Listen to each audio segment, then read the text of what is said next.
To remove the rear cover, first place the unit face down on a table.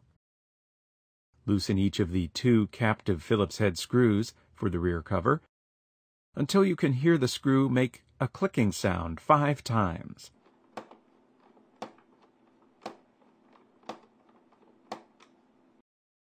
Press the latch at the bottom of the rear cover, then pull the cover off of the unit.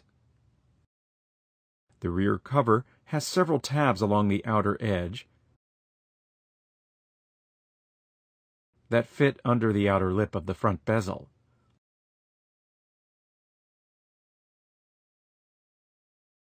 To replace the cover, align the cover onto the unit.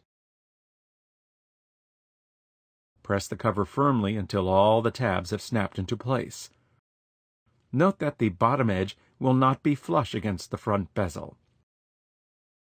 Tighten the 2 captured screws on the rear cover until the bottom edges of the rear cover are flush against the edge of the outer ring of the bezel.